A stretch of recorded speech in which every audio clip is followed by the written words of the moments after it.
नमस्कार दोस्तों, स्वागत है आप सभी का एग्जाम कोडर कॉम्पिटिटिव की इस करंट अफेयर की रफ्तार सीरीज में। और आज है 30 जुलाई। तो 30 जुलाई से रिलेटेड जितने भी आपके करंट अफेयर से एमसीक्यू बनने वाले हैं तो उन्हें हम कवर करने वाले हैं। और देखिए, ये है आज रफ्तार सीरीज का शो नंबर 30 है ना। और ये है आपकी हाईलाइट और ये है आपके लिए टेलीग्राम चैनल जहां से आप पीडीएफ को प्राप्त कर सकते हैं। ठीक है, अब चलते हैं सीधा हम टू द पॉइंट क्वेश्चन पर। तो देखो, पहला क्वेश्चन आज का क्या है। ISSF विश्व कप 2026 की महिलाओं की 25 मीटर पिस्टल स्पर्धा में स्वर्ण पदक किसने जीता है। तो देखो, पहले क्या है यहाँ पर ISSF है ना, यानी कि इंटरनेशनल शूटिंग स्पोर्ट फेडरेशन। ठीक है, और देखो इसकी स्थापना कब हुई थी। तो इसकी स्थापना हुई थी 17 जुलाई और 1907 को। ठीक है, और इसका हेडक्वार्टर कहाँ है। तो इसका हेडक्वार्टर है म्यूनिक, है ना। म्यूनिक कहाँ पर, जर्मनी में। ठीक है, म्यूनिक जर्मनी। तो ये बात हो गई आपकी ISSF की। ठीक है, अब इसके बाद देखो उसमें स्वर्ण पदक किसने जीता है। तो आपकी ईसा सिंह ने। ठीक है, और देखो जो आपकी मनु भास्कर हैं वो जीती हैं आपकी कांस्य पदक। ठीक है, तो ये भी याद रखना आप। चलते हैं नेक्स्ट क्वेश्चन पे।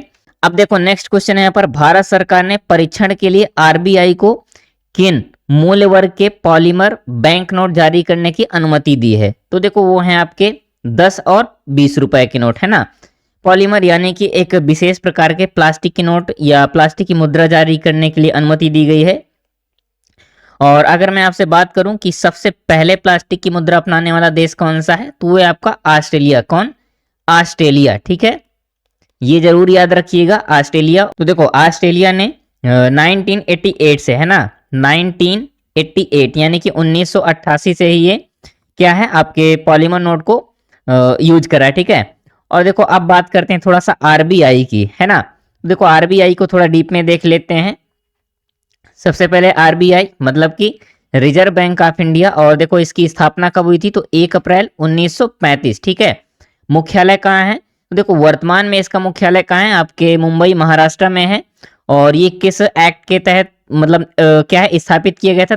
तो है आपका reserve bank of India act 1934, यानी कि भारतीय रिजर्व बैंक अधिनियम 1934 के तहत इसकी स्थापना की गई थी। और 1 अप्रैल 1935 से पूर्णतः कार्य करने लग गया था। फिर देखो प्रकृति देखते हैं, तो ये क्या भारत का केंद्रीय बैंक है ना, इसे बैंकों का बैंक भी कहा जाता है, ये सबको पता होगा। और देखो स्वामित्व की बात करते हैं तो भारत सरकार का है। ठीक है, और जो 1 जनवरी 1949 दिए गए तो ये इसके राष्ट्रीयकरण की डेट दी गई। ठीक है, आगे देखते हैं इसकी स्थापना की बात करते हैं। तो देखो 1926 में सबसे पहले इसकी चर्चा हुई थी। और जो आपका हिल्टन यंग कमीशन था, इसका गठन किया गया था। फिर इसने क्या है भारत में एक केंद्रीय बैंक बनाने की सिफारिश की थी, तब जाके यार आपका ये RBI है ना, RBI गठित किया गया था। ठीक है, और देखो अब बात करते हैं 1934 की। तो ये आपका अधिनियम है reserve bank of India act 1934, इसके तहत ये पारित किया गया था। और 1 अप्रैल 1935 से क्या है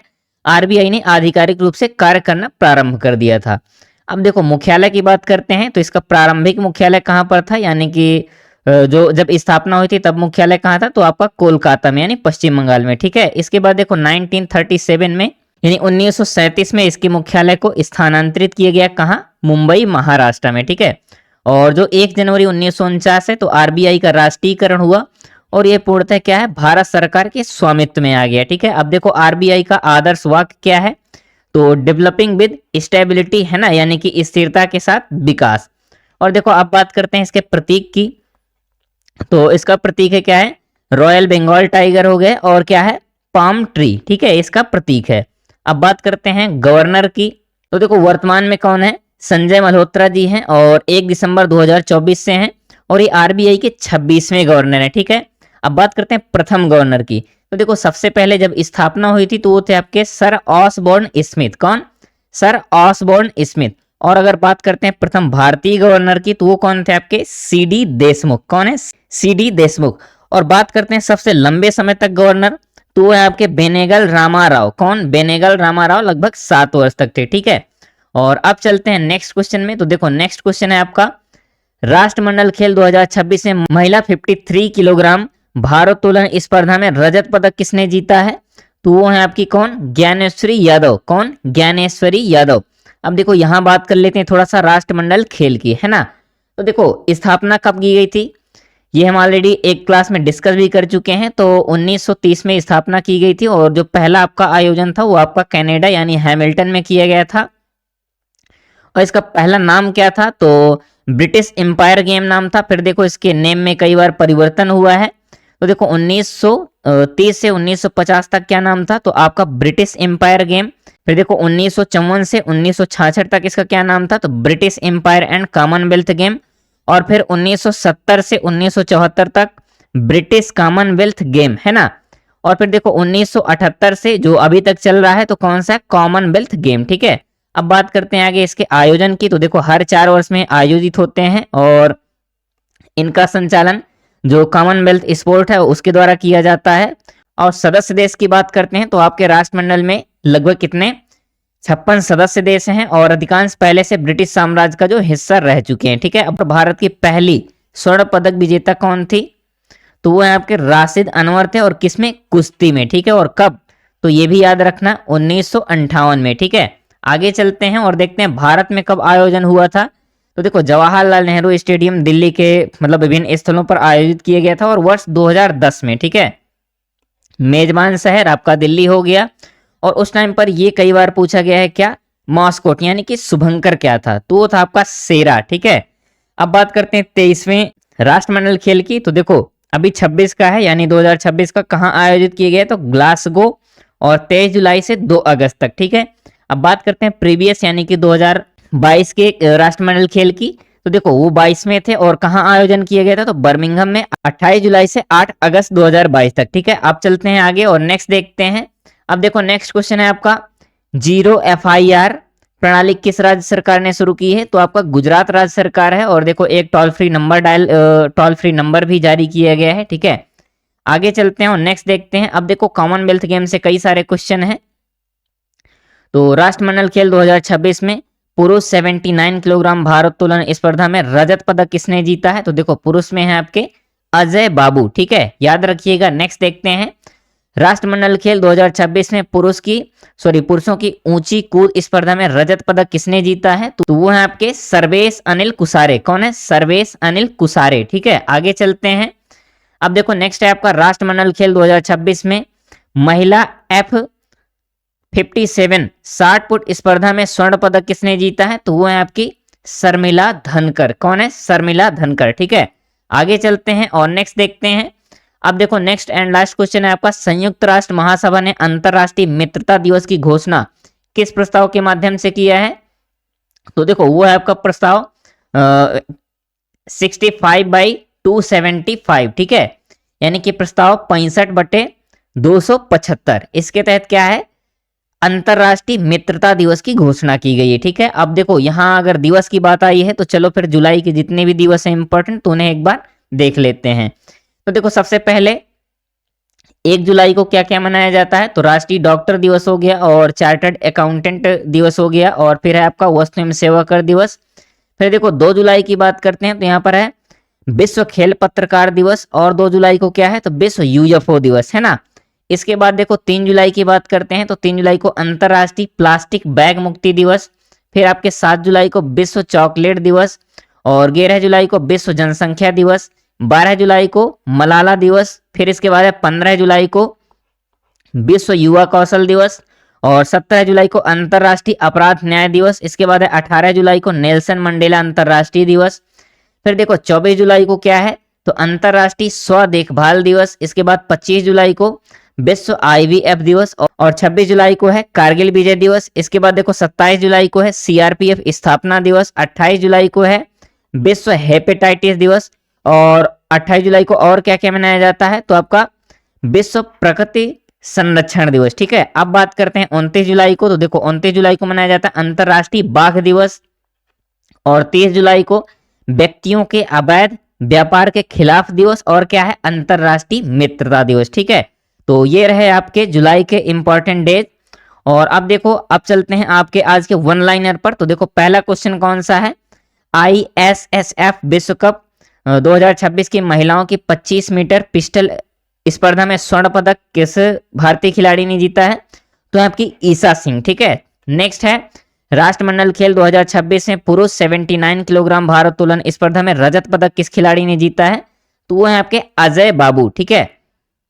और इसके बाद देखो नेक्स्ट है, पॉलीमर बैंक नोट अपनाने वाला विश्व का पहला देश कौन सा है? तो देखो बिल्कुल कौन सा है, ऑस्ट्रेलिया। और कब? 1988 से, ये है ना, मतलब देखो अभी हम सोच पा रहे हैं और ये इतने टाइम पहले से यूज कर रहे हैं। फिर नेक्स्ट देखो, ISSF विश्व कप 2026 में महिलाओं की 25 मीटर पिस्टल स्पर्धा में कांस्य पदक किसने जीता है? तो वह है आपकी मनु भास्कर, ठीक है, मनु भास्कर। नेक्स्ट देखो क्या है, साइबर वित्तीय धोखाधड़ी की शिकायतों के लिए जीरो FIR प्रणाली किस राज्य सरकार ने शुरू की है? तो आपके गुजरात के द्वारा, ठीक है। और नेक्स्ट देखते हैं, अंतरराष्ट्रीय मित्रता दिवस प्रतिवर्ष किस तिथि को मनाया जाता है? तो आपके 30 जुलाई को। नेक्स्ट है आपका राष्ट्रमंडल खेल 2026 में महिला 53 किलोग्राम भारोत्तोलन स्पर्धा में रजत पदक किसने जीता है? तो आपकी ज्ञानेश्वरी यादव, ठीक है। इसके बाद देखो, भारत सरकार ने परीक्षण के लिए पॉलीमर बैंक नोट किस मूल वर्ग में जारी करने की अनुमति दी है? तो आपके 10 और 20 रुपए के, ठीक है। इसके बाद देखो, राष्ट्रमंडल खेल 2026 में पैरा एथलेटिक्स में भारत का पहला स्वर्ण पदक किसने जीता है? तो आपके शर्मिला धनकर ने, ठीक है। और लास्ट क्वेश्चन है, राष्ट्रमंडल खेल 2026 में पुरुषों की ऊंची कूद स्पर्धा में रजत पदक किसने जीता है? तो वह है आपके सर्वेश अनिल कुशारे। नेक्स्ट देखते हैं, और देखो ये है आपके लिए एक्सप्लेनर, जहां से आप क्या कर सकते हैं कि किसी भी क्वेश्चन को डीप में जाके पढ़ सकते हैं, यानी कि किसी क्वेश्चन के पूरे इंफॉर्मेशन को आप डीप में पढ़ सकते हैं। तो उम्मीद है आप सभी को क्लास पसंद आई होगी। और देखो अब चलते हैं हम आपके प्रीवियस क्लास पे, यानी कि जो आपकी प्रीवियस क्लास थी उसका रिवीजन करते हैं। तो देखो ये है आपकी 28 जुलाई की, क्योंकि 29 को किसी कारणवश क्लास नहीं हो पाई थी। तो देखो इन्हें रिवाइज करते हैं फटाक से। तो पहला क्वेश्चन है, धर्मेंद्र प्रधान के इस्तीफे के बाद शिक्षा मंत्रालय का अतिरिक्त कार्यभार किसे सौंपा गया है? तो आपके प्रहलाद जोशी को। और नेक्स्ट देखते हैं, विश्व खुफिया इकाई भारत की क्या है, इसके नए निदेशक के रूप में किसे नियुक्त किए हैं? तो आपके सत्यपाल कुमार हैं।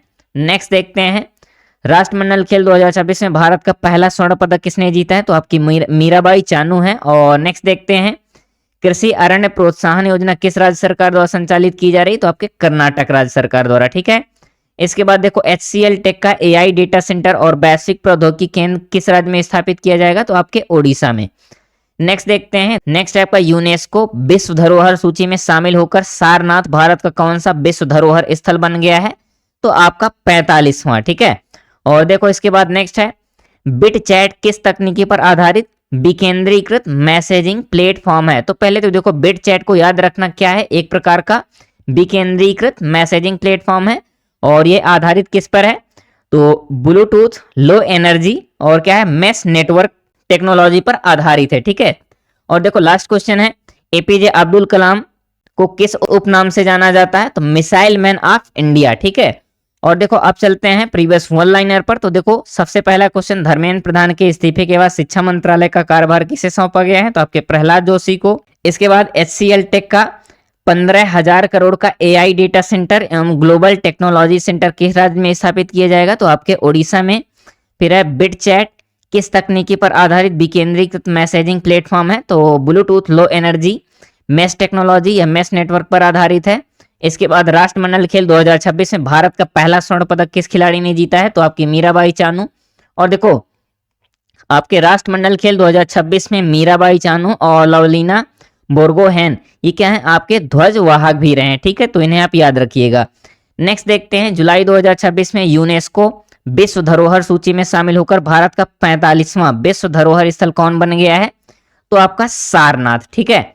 इसके बाद देखो नेक्स्ट है आपका, भारतीय संविधान का कौन सा अनुच्छेद केंद्रीय मंत्रियों के राष्ट्रपति के प्रसाद पर्यंत पद धारण करने से संबंधित है? तो है आपका अनुच्छेद 75 सब क्लोज 2, ठीक है। इसके बाद देखो नेक्स्ट है, भारत में प्रत्येक वर्ष डॉक्टर APJ अब्दुल कलाम की पुण्यतिथि कब मनाई जाती है? तो आपके 27 जुलाई को, ठीक है।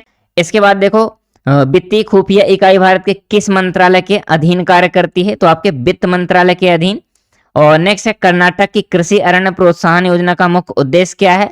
तो क्या है, कृषि भूमि पर वृक्षारोपण को क्या करना, बढ़ावा देना, है ना, यानी कि कृषि वानिकी को बढ़ावा देना। नेक्स्ट एंड लास्ट क्वेश्चन है, वित्तीय खुफिया इकाई भारत के नए निदेशक के रूप में किसकी नियुक्ति की गई है? तो आपके सत्यपाल कुमार, ठीक है। और उम्मीद है दोस्तों आप सभी को क्लास पसंद आई होगी, तो प्लीज़ वीडियो को लाइक कर दीजिएगा। और देखो डेली करंट अफेयर के लिए आप एग्जाम कोडर कॉम्पिटिटिव को सब्सक्राइब कर सकते हैं। और अगर आपके कोई दोस्त भाई या जो भी हैं, जो भी आपके रिलेटिव हों, किसी भी कॉम्पिटिटिव एग्जाम की तैयारी कर रहे हो, तो उनके साथ आप वीडियो को शेयर जरूर कीजिए, क्योंकि देखो ऐसा कोई एग्जाम नहीं है जिसमें करंट अफेयर ना पूछी जा रही हो। ठीक है, तो मिलते हैं नेक्स्ट क्लास में, तब तक के लिए जुड़े रहें एग्जाम कोडर कॉम्पिटिटिव के साथ। थैंक यू दोस्तों।